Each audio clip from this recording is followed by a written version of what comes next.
I wanted to talk about an angle, which is that like how to market things when you don't have something sexy to sell. Certain things are instant successes, but a lot of businesses, especially in B2B, like if you're selling makeup to other cosmetic brands or you're selling services to an e-commerce company, which is what I work in, marketing it becomes a lot more challenging. And so what I learned from that experience of joining aCommerce was that you could take anything and you could make it very big. One of the biggest problems is that you have a great product or service, but maybe you don't have a massive network, like you don't know the media, you don't know too many people in order to make a huge splash. So what do you do? And I was Canadian, moving to Thailand, no network, and so these are my learnings. So I call this the art of building your media relations. 6 easy steps. What I found that a lot of companies, especially in Thailand and Indonesia where I was based previously, is they go straight to a press release and hoping that the media come. And unless you have the super cutest products or amazing branding, that doesn't always work, right? Have you guys ever had where you send out a press release and nobody covers your stuff, right? And that's the same as when you meet a guy and he goes straight for the home run. It doesn't work so well, right? So the same with media relations. You have to build that relationship, if you're not already a superstar, you have to build that relation from ground one. Foreplay is one of the biggest things, is keeping them enticed, not going straight for the home run. And so here's a couple techniques of how to concretely apply dating to media. Okay, so first you need to build your database. Who are you going to contact? Maybe you want to get into Prestige magazine. Maybe you want to get into I don't know, Thailand Tatler, Bangkok Post. So what do? What I did for aCommerce was that I looked up, because my dream publication is New York Times. So what I've been doing, and it's still happening, is that I found a guy, a writer, who was writing about a similar topic to the company that I work for, which is an e-commerce company in Southeast Asia. And I figured, this guy, Mark Scott, he's talking about Lazada and Zalora. So if he knows about that, that means he's interested about what's happening in Southeast Asia e-commerce sphere.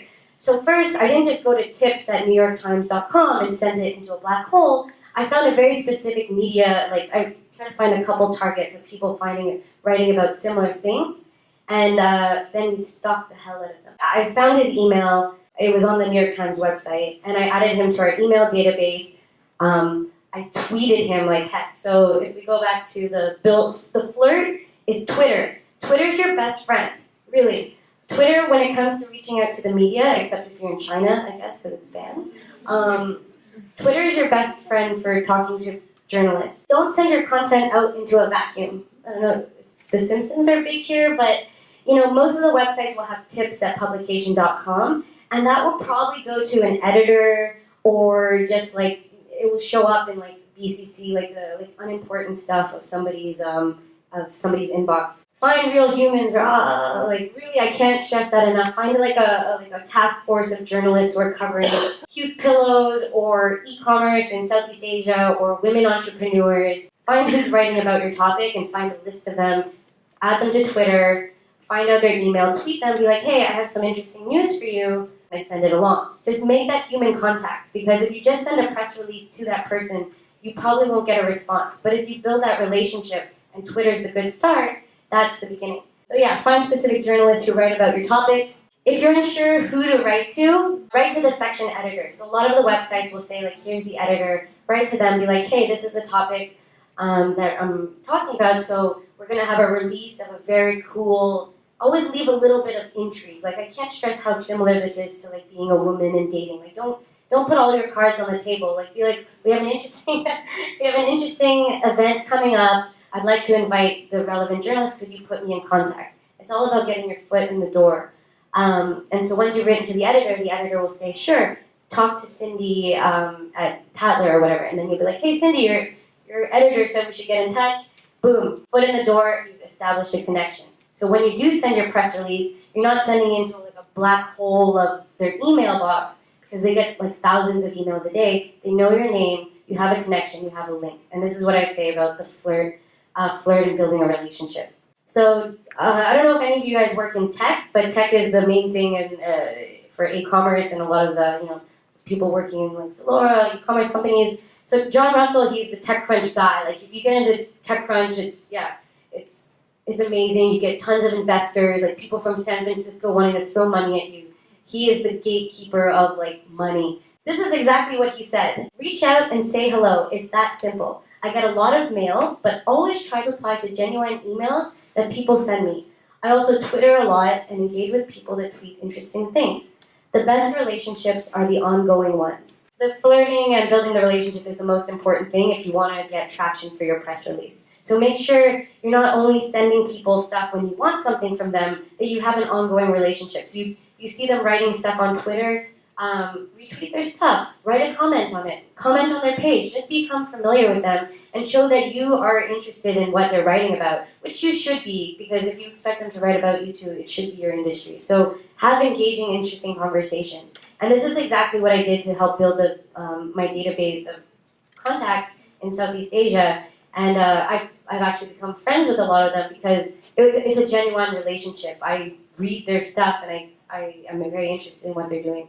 And that makes everything a lot easier. If you want to do more like Thailand press, it always helps to introduce yourself face-to-face with the media. And so rather than sending a press release, maybe try to set up a meeting. And I hear cupcakes and goodies are like a really good into anyone's heart. So just some hardcore techniques of when you are finally sending your press release. You've done everything, right? You've made the relationship, Mark Scott and you are best friends. Now what do you do, right? Because you need to send to probably thousands of journalists, not just Mark Scott. And it gets tricky. I mean, good press releases and good PR, it takes time. And so these are some of the tips, talking to a lot of the media in tech and business and some lifestyle publications. This is what they've told me, and this is what I found worked a lot myself. So I would say personalize your emails with the writer's name, not just the mail merge function. So what a lot of people do is that they BCC a billion people, and maybe they'll get a conversion of like five publishings in like dark hole of the internet. Like you know some random blogs are publishing it. So I would say what you have to do is you can't personalize all billion emails, but choose your 10. Your Mark Scotts, your Economist, your Thailand Tattlers. Choose your top 10 that you really want and personalize those emails. And so yeah, say, hey Marky, what's up? Great article the other day. And that's the second point. Tailor your pitch. So include your name and mention something they wrote about. Be like, I saw that you wrote about young entrepreneurs in Thailand.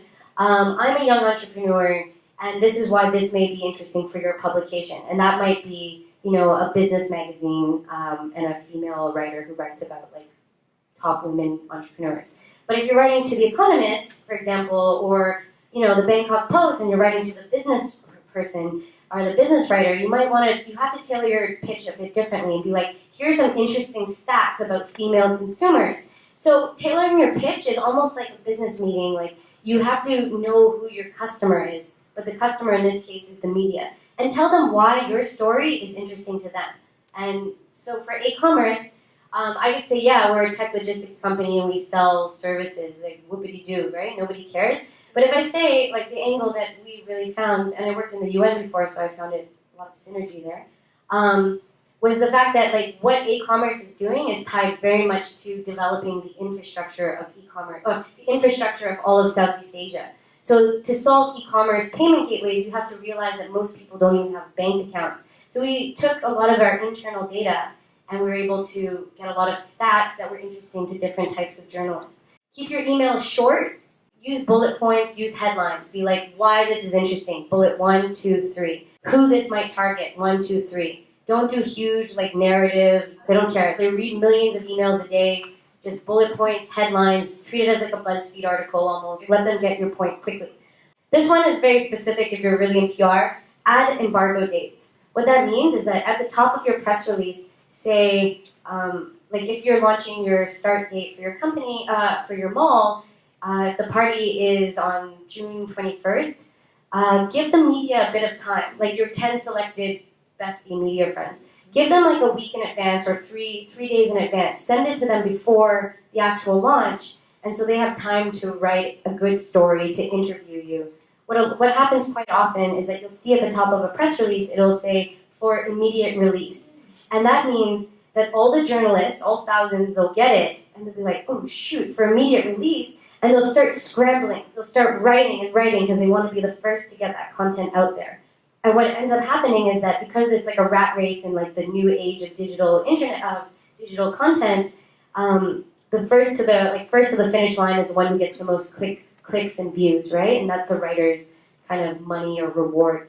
And then the bad part about that is that a lot of inaccuracies happen. They might spell your name wrong. They might get dates wrong. They don't have time to actually interview you or know anything about what's happening. So a huge learning that we had was add embargo dates to your trusted journalist contacts. Not everybody, and give them time to interview you so they get they get a good story. Because not all of us have a news, a launch of a product or an event opening, because we can't afford that quite often. You only launch once, you only have one mall open once, you only have one product, display or new feature every once in a while, right? So how do you make news when you don't have any news? You have to think differently about content, which is don't think about what you're selling, but think about how you could add value to the lives of other people's. So yeah, there's 7 types of news that generally get picked up. So use the data that you have in your company. So from selling cupcakes or selling pillows, you might know that people prefer X over Y, or that they